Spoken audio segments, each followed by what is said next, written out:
Today on the show, we're joined by Reza Jarral and Craig Hilton. Reza is currently a GP in Central Auckland and the Clinical Director of the virtual GP platform CareHQ. He's an Edmund Hillary Fellow, winner of the Princess Diana Memorial Award and the Acumen Generosity Award. He's a recipient of the competitive grant by the Rockefeller Foundation, New York, and a member of the World Health Organization AI for Health focus group. Reza also works with the Impact Collective on innovation. Craig has a PhD in genetics and biochemistry from the University of Otago. He has a research fellowship with the Malaghan Institute of Medical Research, and he worked at Harvard Medical School and the University of Massachusetts Medical School in the USA. Craig came back to New Zealand in 2003 and attained a Master of Fine Arts from the Elam School of Fine Arts and the University of Auckland. And currently he's the National Academic Director at the Mind Lab and Tech Futures Lab in Auckland. Kia ora kōrua, welcome to the show. It'd be wonderful if you could both introduce yourselves and tell us a bit more about your context and how you both ended up at this point in the journey.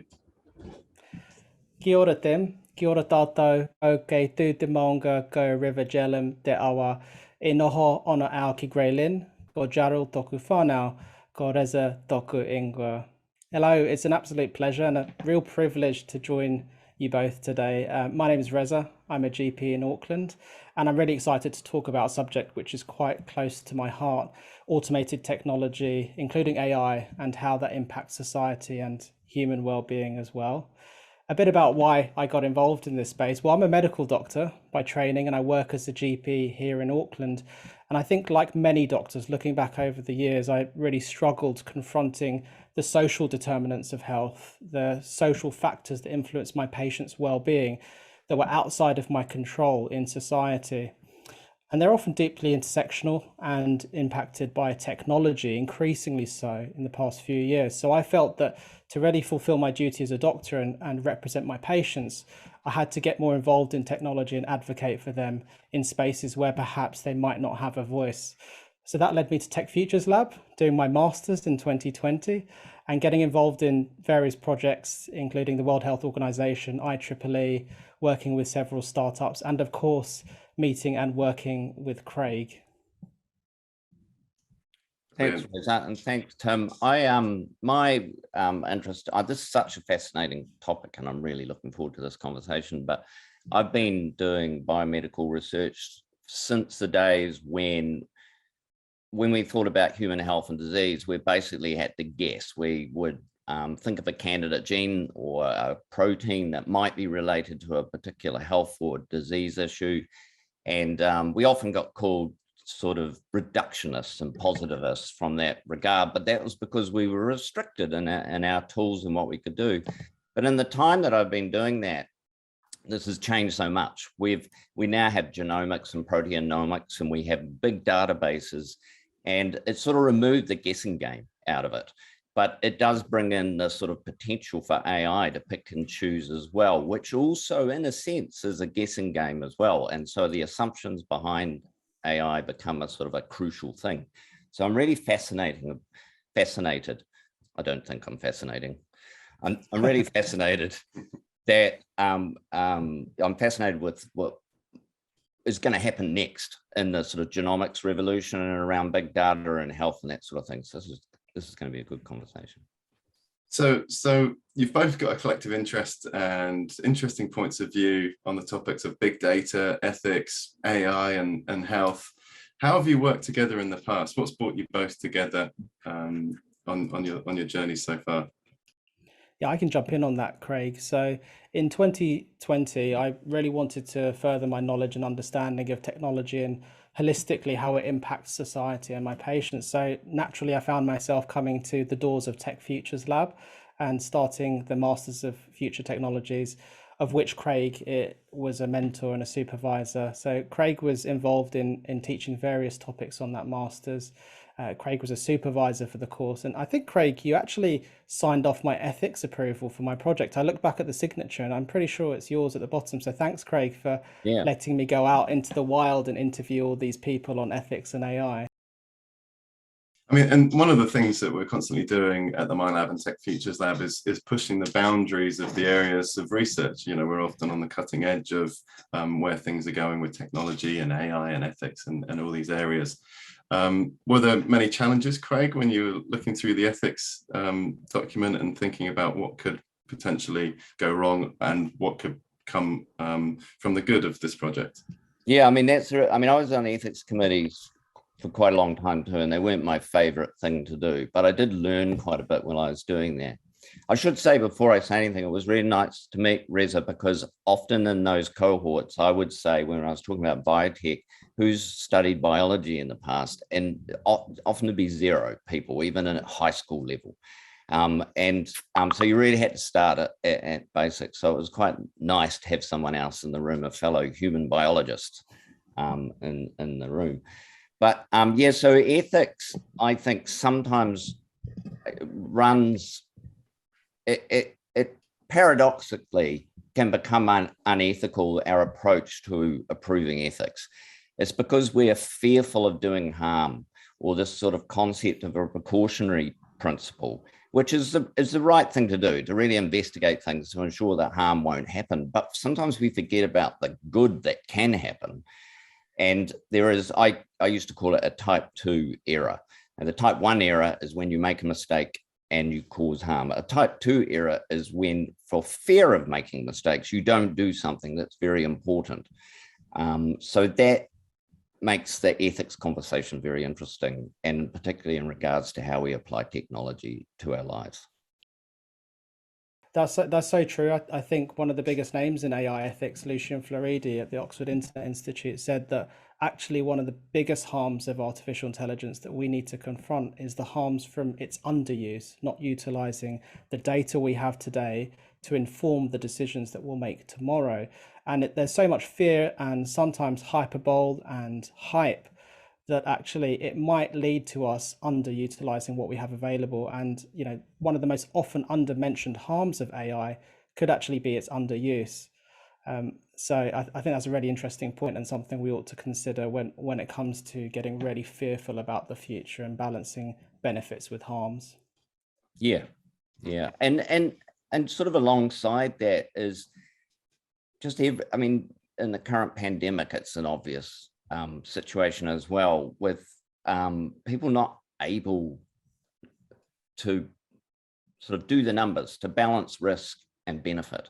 And I think we need to be good at doing those sorts of numbers rather than out of fear of one thing going wrong, not doing anything at all. So it's so true. Yeah. So let's go back a step and you know, begin this whole conversation around AI and ethics with trying to get a good grasp of what artificial intelligence, or AI, actually is. I know you've done a huge deep dive into this, Reza. So things have moved along a lot. Where are we currently with AI and trying to define it? Look, I think for the benefit of our audience, I just want to give everyone a get out of jail card. If you're ever at a dinner or a party, or you're even watching this and feeling a bit overwhelmed and you don't know what AI is, everyone seems to talk about it. It's a bit like sex for teenagers. Everyone talks about it. Not many people actually do it, to be honest. Yeah. So let's get the elephant out of the room. AI is not artificial and it's not intelligent. AI is maths. So if you replace the word AI, whenever you ever hear someone talking about artificial intelligence with the word maths, you will have a more comfortable and relaxed and understandable appreciation of what it is they're talking about. That's your get out of jail card in any situation. And if you get pushed, you know, what is intelligence? Can you just give us a better explanation of it? I think the next level of understanding would be that AI is actually the science, and I would say increasingly the art of making machines smart or intelligent. And if you get pushed to define intelligence, then intelligence is the ability of an agent to achieve its goals. In this case, it will be computers or software or robots, but just the ability of an agent to achieve its goals. And that should do you well if you're ever pushed up against a wall in a difficult conversation and finding yourself not sure what is AI and what isn't.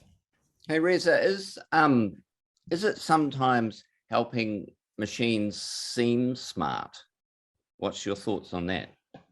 Yeah, there are different sort of definitions of what smart is and what AI is. Purists, so technologists, will actually say that it's only machine learning, or it's only a subset of machine learning called, you know, deep learning, that involves a particular application of neural nets. I'm not a purist, I'm a generalist, and I'm a non-technologist. So I like to talk about intelligent systems, I don't like to use the word AI too much or ML too much. I find it's restrictive, just as a catch-all, because there are lots of ways that we can emulate intelligence without necessarily using machine learning.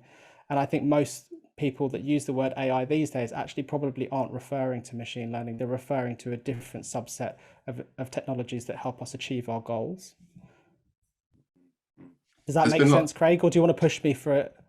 I'm not sure if I've answered that question. No, correctly. I was thinking a little bit about natural language processing as well, you know, so that as AI becomes smarter, in some ways it just seems smarter because it you know, AI, we're starting to visually get sort of more human-like interactions with AI, and also through natural language processing.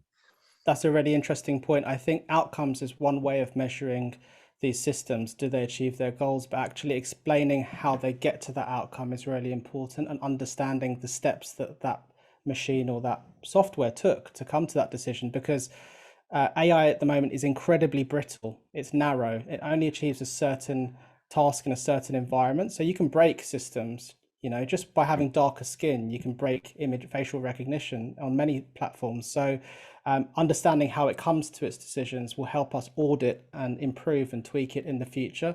And if you have a black box scenario where you've just, you know that it works well, but you don't know how it works, you're putting yourself at risk of catastrophic failure in the future by assuming it's intelligent in a human generalist way, but actually it's just a very narrowly intelligent system. Like NLP, for example, if your phone's talking back to you through Siri, you might think it's truly understanding what you're saying, but really all it's doing is finding patterns in the frequency of sounds that you're making and matching that with the most frequently expressed product that it's been trained on from its data set. So it's not actually understanding what you're saying, it's just finding patterns.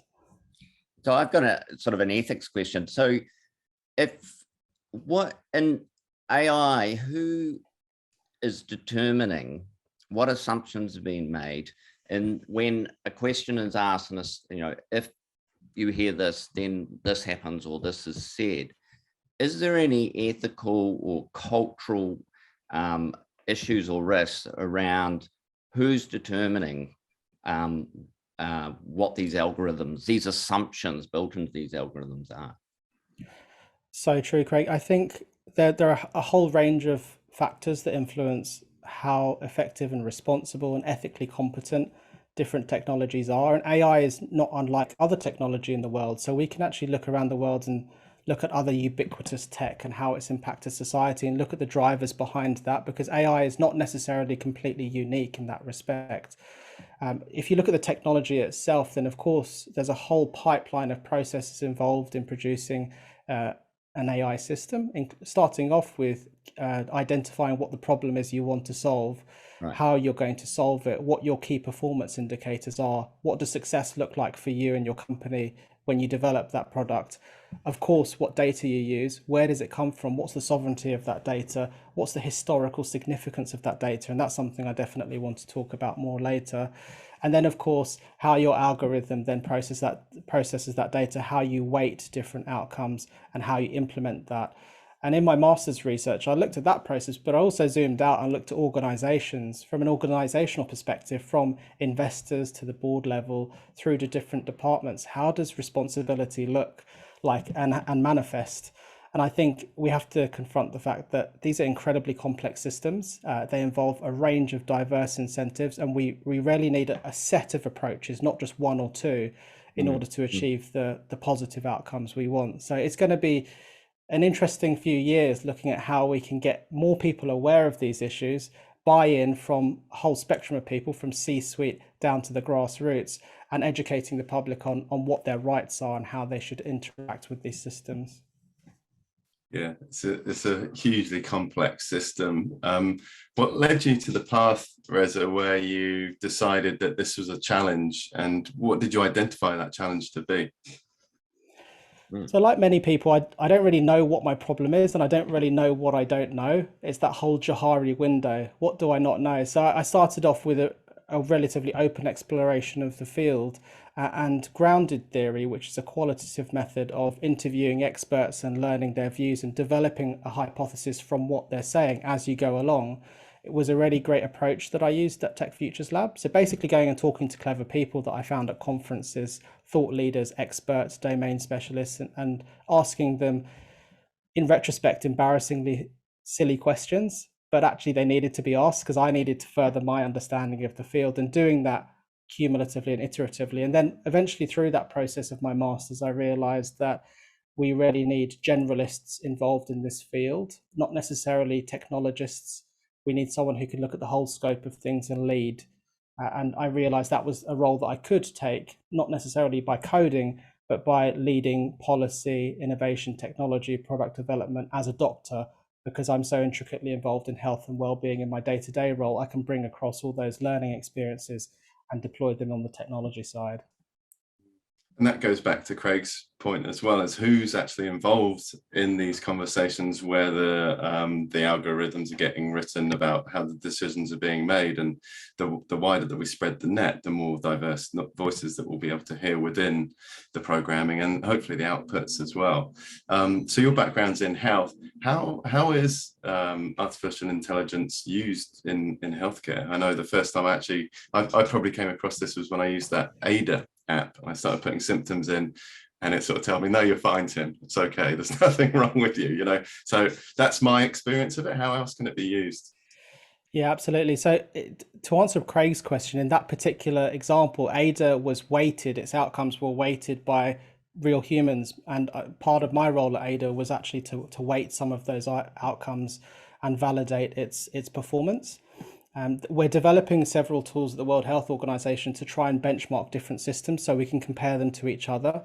Of course, the challenge with AI is, who are you applying your system to? Is it someone in Northern Europe? Is it someone in Asia? Is it someone in South Africa? We're all different, and the data that you train your system on might not represent me as a person and where I am. So that's some of the problems that I'm working in multilateral projects at the World Health Organization to solve. And hopefully, if we can do that, we can see intelligent systems become more ubiquitous in healthcare. I think eventually software will be prescribed in health, just like medicines are prescribed one day. It will be heavily regulated, I hope, continue to be regulated, because software now is a medical device. That's a fact. So we can look at outcomes based on ones and zeros that we give to patients. And I think we really need to tackle the shortage of doctors and nurses. In the next decade, we're going to see tens of millions of people without access to healthcare. So AI offers us an opportunity to use telemedicine and use diagnostic tools, for example, recognizing rashes, X-ray reports, tissue samples, and like you experienced, Tim, symptom checkers. So you could just drop your symptoms into a smartphone app and receive a diagnosis from a system that's also validated by a doctor hundreds of miles away. And the ultimate goal, Tim, you know, we don't have it yet. We're not very close to it, I believe, but one day we would love precision population health. So really amazing use of the enormous wealth of data we have about ourselves and our society, and narrowing it down on what are the best interventions for you as a person, for your particular condition at your time in your life, and how do we improve your health and well-being with that precision data. That's the holy grail of AI and medicine. And we're making small steps there, but I think we have a few roadblocks to tackle on the way. So where is the big data coming in alongside symptom checkers, humans, and those different kinds of big data in personalized medicine? Yeah. So I think first off, it's worth pointing out that the progression of AI in health is substantially slower and more methodical than the progression of AI that you're seeing in consumer spaces. So you're seeing facial recognition tech, voice recognition tech, the Google search engine is intelligent, the way your car navigates roads is intelligent. All of that's consumer stuff, and that's regulated in a different way to healthcare. In healthcare, we're very slow. There are actually very few, vanishingly few, live deployments of machine learning in healthcare. And the reasons for that are obvious: safety. So in healthcare, things go through extensive validation processes regulated regionally by different systems. And that validation process takes time because you have pre-human, so preclinical steps, clinical steps, and then obviously the long-term studies that look into that. So we have lots of different validation techniques which are designed for safety in healthcare, and that's why there are only a few projects actually deployed on live patients right now. But of course, in the future, that's going to change. We're going to see the pipeline for AI in healthcare become shorter, more readily accessible, and we are going to see more machine learning impacting our health and well-being. So it's slow, but it's a complex process. With regards to your question on genomics, I think the promise of precision medicine at the moment is overshadowed by quite a few barriers. And one of that is the complexity of that vast amount of data that's about you as a person and also about you as a genetic person as well. Craig, you'll know, but we also talk about the genotype and the phenotype. The genotype are those different genes that make up you and who you are, but actually your phenotype is how you've lived, how you've expressed those genes. And we used to think it might have been simple. Maybe if you inherit these sets of genes, you'll develop that disease or be that level of health. But actually now we're realizing it's extraordinarily complex. There are so many factors relating to your diets, the way you were born, the stress you encountered, the racism you encountered, the epigenetic modifications of your genes, so many other environmental lifestyle factors that we have these huge potential data sets to narrow down and find patterns in.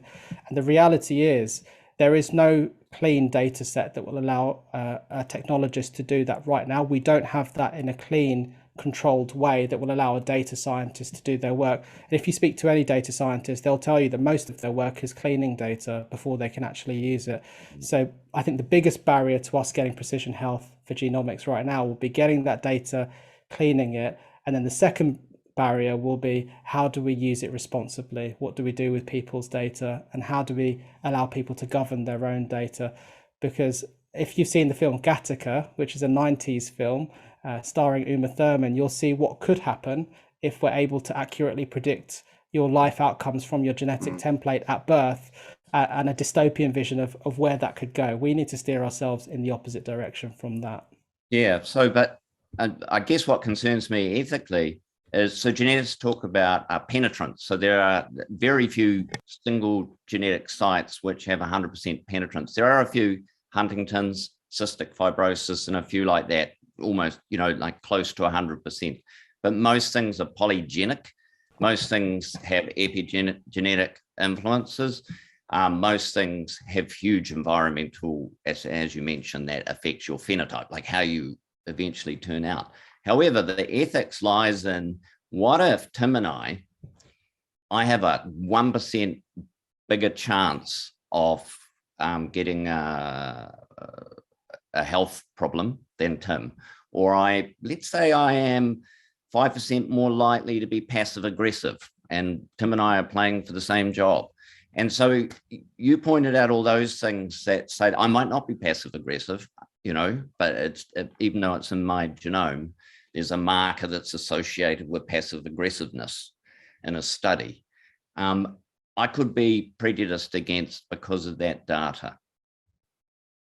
Absolutely. And that's where I think we need to bring in a whole array of people. As Tim mentioned earlier, if we only have pure technologists working on this problem, we're going to have substantial blind spots in how we deploy this tech. So we need obviously ethicists, we need sociologists, we need data anthropologists, people who look at human history and how we got to the stage where we are, because actually our genetics is riddled with different historical landmarks of how we got to where we are, our mitochondria, how we incorporated different organisms into our evolution. So we need to really understand the background behind those genetics before we can fully implement them in people's lives in a safe and responsible way. And that's going to involve a variety of different people working together. And I think the reality right now is, in technology, we're seeing a diversity crisis. We're not seeing enough ethnic minorities involved in that research, academically and in industry. We're not seeing enough women and other genders. And we're going to have blind spots unless we get more people involved in these spaces, so that we can try and figure out what are those pitfalls and how do we avoid them. Yeah, I think this is a good opportunity to do a plea out there for people who have children who are considering careers, because we need people to be more informed about science as well, who aren't necessarily scientists, but they are informed about science, to sort of put make sure science is in their tool belt if you want to be a journalist, or you want to be a teacher, or you want to be a politician, if you want to be a policy maker. So we need science to be more, we need more fluency in science across society instead of just in the universities and the biotech companies and the big pharma, etc. I think perhaps one of the challenging things as an end user perspective is you don't necessarily know when that bias has been applied to you. You just say, this is the decision. I trust this platform. I trust Google. I trust whoever it might be, because you've ticked that little box with those reams and reams and reams and reams of writing saying, I accept. No one reads it. You just go, okay. And then you don't know where it's going to go, but you're trusting a lot of your data with that company and that group. And like you've mentioned, a lot of it's gone wrong in the past. I know in your study you wrote about how Babylon had been accused of gender bias for women based on heart attacks. I know that a lot of this facial recognition software doesn't necessarily work with different people beyond what they've programmed in. It's a challenging area. How do we get people to trust these systems, Reza, at the end of the day? Yeah, trust is really important, and I think it has to be earned. We absolutely need transparency on how our data is used. We need really reliable laws that back that up with penalties for organizations that misuse our data. And the GDPR is a great first step. The California Consumer Protection Act is a great first step at punishing companies with money, financial incentives if they misuse our data. That's a great first step, and we need to move on, because we need corporate responsibility to be really visible, and we need those incentives that I mentioned earlier to translate to responsible technology. So if you look at a large complex organization, typically it will revolve around a culture, but also a set of incentives which are usually financially driven. We need to make sure responsibility is one of those drivers as well. And that was part of our work at IEEE, helping organizations measure and prioritize metrics for human well-being, as well as just making money. So corporate responsibility is absolutely one of those factors. I think Craig mentioned such an important point. We need to increase our public literacy on what numbers mean, what do statistics mean, what do comparative likelihoods mean when it comes to making decisions about your health. That's what's really important in the current crisis that we're facing, but also in AI, how your data is used and how that might impact you. So transparency and corporate responsibility would be two of the main drivers, I think, that we need in the future to create more responsible tech and know how the apps in our phone might influence our life. Yeah, exactly. And I mean, that's what I'd like to see. I know a lot of my data about my health is shared to Apple. A lot, it goes through Strava, it goes through all these different platforms, which could be used to help me live a better life if these companies talk together and shared it in a transparent way. And at the end of the day, it's my data, I should have a certain amount of ownership over it. However, they're making money out of it and they're using it to sell it to other companies or however it might be. I'm assuming that it's not just kept there and it's, hopefully used in a way which helps me, but sometimes perhaps not. Yeah, I mean, you're already we all know we're giving away our social data through social media all the time, and ads are targeted towards us. I mean, it takes 5 seconds after doing a search for a tent on Google to notice 10 ads popping up on your thing. I predict in the next 10 years that our genomic data will be used to target advertising towards us as well.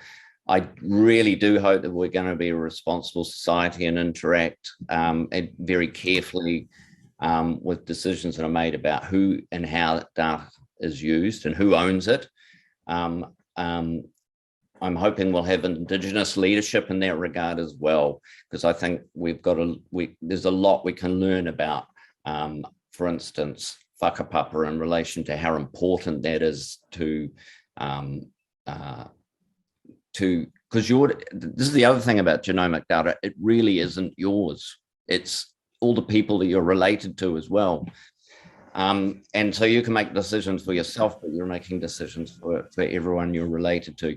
So, and I predict within 5 to 10 years, immigration will have genomic data associated with applications, jobs will have, and of course, health insurance and other things like that. And the numbers are important, but you can you can potentially be biased against with very small percentages, just because you're a slightly higher risk than someone else. But I also believe this is very important. I don't think we should shy away from utilizing this incredible opportunity we have of not treating everyone exactly the same when we look at their health situation. So we can actually predict whether or not you need to be screened for some particular thing on a regular basis instead of screening everybody. There's so many things we can do. And we've used family pedigree to do that in the past, right, Reza? We've said, did your father have heart problems? But now we can be far more specific. And so there's great benefits with some huge risks as well.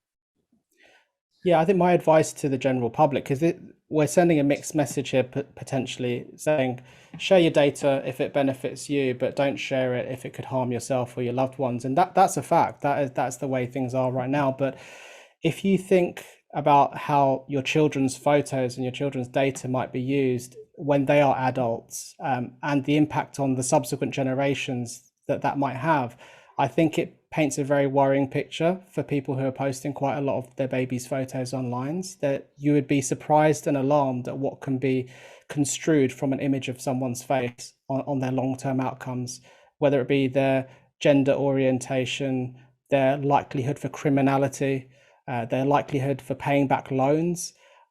All this data could be extracted from the internet and from your tweets. So I think when it comes to information about yourself and people you love, perhaps don't share your loved one's information, whether that's putting up a birthday photo, or perhaps those genomic analysis services. I kind of get annoyed when my family members use those, because that's not just their DNA template they're using. My siblings have at least 50% of my genes, so they're uploading that to a private company, and I don't know who the shareholders are or the information governance processes of that company.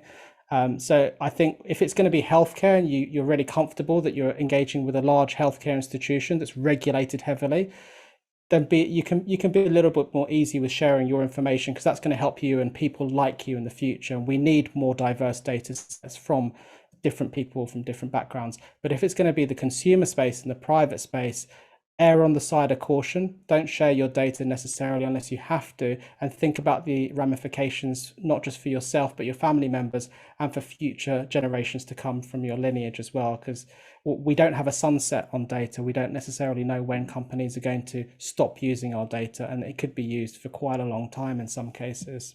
Yeah, and the laws are more likely to be relaxed rather than tightened up because of the need to utilize them. I'd like to do a plug for the opportunity that artists have to interact with technology and data and AI. I've used one example, a woman in New York, Heather Dewey Hagberg. She isolated DNA from cigarette butts she found in the alleyways in New York and constructed the faces from the DNA, analyzed the data, sequenced the DNA. There were a lot of assumptions in that process. It was a bit futuristic. We can't sort of construct what someone's face very easily, but one day possibly. And that was her show, was a cigarette butt, some DNA sequence, and somebody's face. So you could tell who dropped their cigarette butts. Are plastic, by the way, everyone. They don't degrade. They're plastic. If you try to burn them, they just melt like plastic. So anyway, that created conversations about data and about its use and about identity as well, about what it means to be a person and who owns that. And so I think these are really important parts about, because what AI is doing is making assumptions about who you are, what you want, what you need. And based on this sort of, and we think of ourselves as complex. In some ways we're really simple, and in other ways we are really complex. So it's a fascinating place to watch. But yeah, next 10 years. So we've talked about some of the bigger issues and some of the challenges involved in using this data associated with healthcare and wider implications. We've also talked about hopefully some of the benefits of bringing people together to create a more diverse outlook. Perhaps this is an opportunity, Reza, for you to talk about some of the projects you're involved in at the moment, to hopefully give us a bit of hope that this is going to go in the right direction at some stage. Yeah, absolutely. There's a tremendous amount of hope, and I'm quite lucky because I happen to have chosen a medical profession that's very closely regulated and carefully monitored. So some of these concerns that we're talking about are less relevant in the healthcare sector when you're talking about AI as a medical device. Um, so I'm working with a few different startups. I'm the clinical director of CareHQ, a telehealth service that provides GP consults to the whole of New Zealand. So really, this type of technology on your smartphone can break down barriers to access, and that's one of the building blocks for implementing artificial intelligence. Because if you can access healthcare through your smart device, you can absolutely improve your well-being and the people around you, no matter where you are around the world. And that might be through symptom checking, that might be through voice recognition, facial recognition, and all sorts of other different tools that we can include in there. Some of the startups that I'm working with at the moment are in the pre-primary care space. So before you even see a doctor in the community, in primary healthcare and in secondary care when you see a specialist at hospital. So one of the startups, Cindy, they're awesome. They're based in London, and they're looking at how we can use novel data sources to assess how effective digital therapeutics, so apps, are at improving your mental health. So they might be looking at different data points based on questionnaires or how you use your phone, or different techniques called digital phenotyping to look at whether or not your mood is improving because you used an app like Headspace, for example. So that's a really cool startup. And another startup called Decoded Health here in Auckland is looking at how we can triage people to the right care in the community. And as Craig said, use natural language processing, speaking abilities to understand what they're saying and guide them to the best source of care. And then Orua is based out of the University of Auckland. They're looking at how we can create digital simulations or digital twins of complex systems in secondary care and optimize them to improve outcomes and reduce waste. For example, how do patients move through a hospital? Could we streamline that somehow? How do medicines and treatments move through a hospital? Could we optimize this to reduce waste? And could we provide decision support tools for doctors and managers in hospitals to improve their outcomes? So that's just a snapshot of four of the projects I'm working on. And there's so many more coming through the accelerators that I'm working with that I'm really excited about. And hopefully we'll have more to share on soon. We'll have to talk to you again then. How important in those projects is a multilingual approach? The cool thing about coding is that actually I think it does lend itself relatively well to switching languages, but it doesn't necessarily lend itself well to understanding the cultural, ethnic significance of dealing with different people.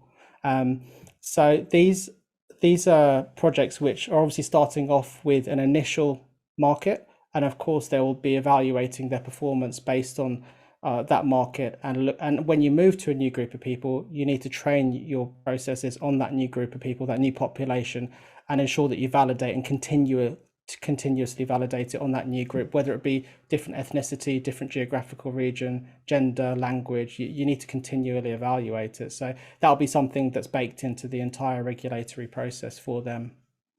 Yeah, and I think this is a classic example of that type 1, type 2 error, isn't it? If we don't do this, we might miss identifying people who need a prostate check. If we do it, we might identify people from a particular cultural background and fluency in a language easier than another group that for English is a second language, and the processes don't identify them as easy. So that's the risk, isn't it? Absolutely. Yeah. And I think we need more cultural and linguistic and diversity training across the technology space, as well as that diversity and inclusion piece, so we don't miss those blind spots. And we absolutely do need artists and data anthropologists to understand the historical significance of data so that we can use it responsibly and not amplify some of the mistakes that we made in society in the past by exaggerating that data set in the future. And hopefully we can counteract some of those intersectional social biases by doing the right thing.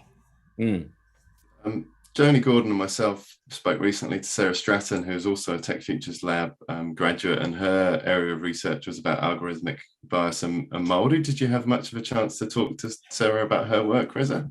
Sarah is a good friend of mine. She did her master's alongside me, and I fully endorse and support all the amazing work that Sarah is doing. She's just a fantastic human being with an idiosyncratic spirit and energy that just really shakes up the way we look at things in this space. And that's what we need. We need people who are thinking laterally and differently and bringing their own personal lived realities and Indigenous perspectives to the table.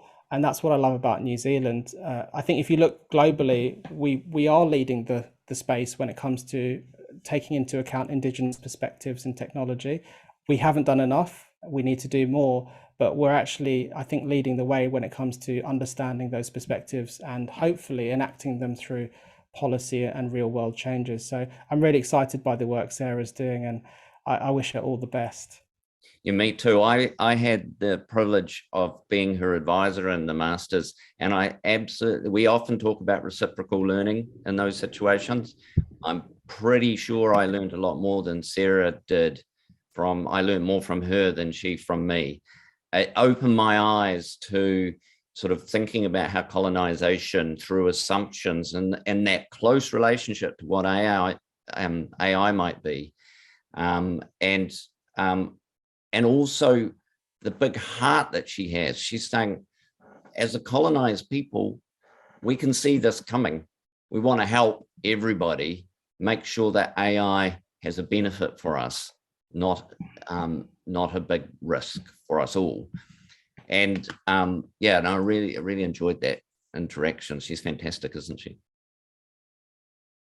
Yeah. So as an educator, I can see that there's a real need for this this topic area to be brought into schools really and taught in some sort of curriculum, whether it's through science or through maths or another area of general studies, which needs to be incorporated through a wide range of ages, so that there's a familiarity of how young people are putting their data out there and how it's being used, but also with the opportunity to pursue it as an area of interest into the future. Craig, how do you see more people being involved in this field, and where are those opportunities, do you think? Well, I think we've been touching on it quite a bit, but the need for more literacy around science across fields, not just in where the science happens. So scientists are generally, they often make the decisions for us around technology and the application of technology, or whether what we want to go into this space. There's a whole lot of conversations similar to AI, like the genetic manipulation of human germline, so that it affects your children and your grandchildren. And the application of CRISPR was a really interesting one. And New Zealand scientists, when they're looking at the application of CRISPR, which is a molecular tool that is very easy to use, it doesn't create a new ability, it makes an old ability very easy. And when you there's one application, it's called Gene Drive, and it could give us the potential to make some species extinct, for instance, pests, or mosquitoes or possum. But there's a whole lot of ethical issues there. And scientists, this is quite a rare thing. Scientists, when they encounter this in New Zealand, said, hang on, we're not the right people to make this decision. We need to involve everybody else. And they sought iwi consultation, and they've been talking to the public. So I think it's kind of on hold, which is a bit of a shame because it's a type 2 error if it stays on hold. And I've got a whole lot of thoughts about that if you want to do another podcast. But I think what we need is more fluency across all the artists, teachers, journalists, politicians need to have some science so they can interact with scientists. Scientists are calling out for this now. Scientists want this interaction. They are aware, they're smart people, they're aware that these decisions shouldn't just be left to them. So that's what I think we need to do next, is we need to make science a part of our society, not siloed. That's so interesting, Craig. I love what you're saying, and it reminds me of what Jeff Goldblum's character in Jurassic Park said. He said, and I quote, "Your scientists were so preoccupied with whether or not they could, they didn't stop to think if they should."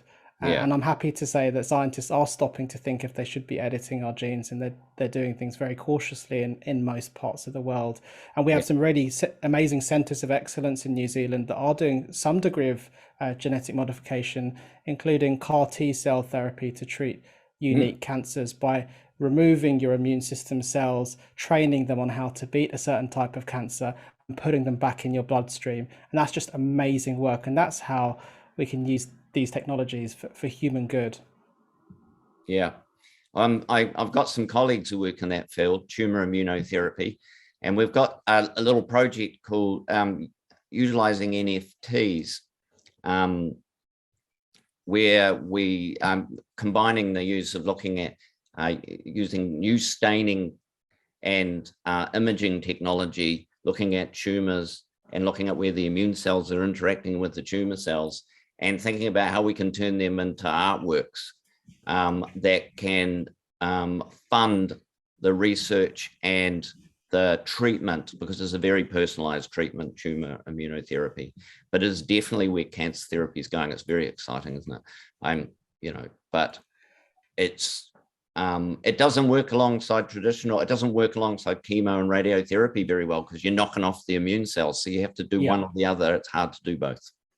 Yeah, we could go down that rabbit hole for quite a long time, and including the mRNA tech that is now looking to become more widespread and scalable in targeting our immune response to specific infiltrators or enemies. Yeah, small RNA molecules. Yeah.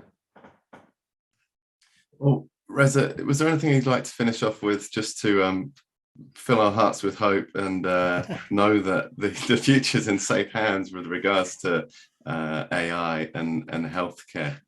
Yeah, sure, Tim. Look, I think we all know that what's in store for us in the future. We're looking forward to a really richly interconnected society that's empowered by a vast sea of data, and the ubiquity of smart devices can actually help us quite significantly, but it could also cause harms in ways that we don't yet know.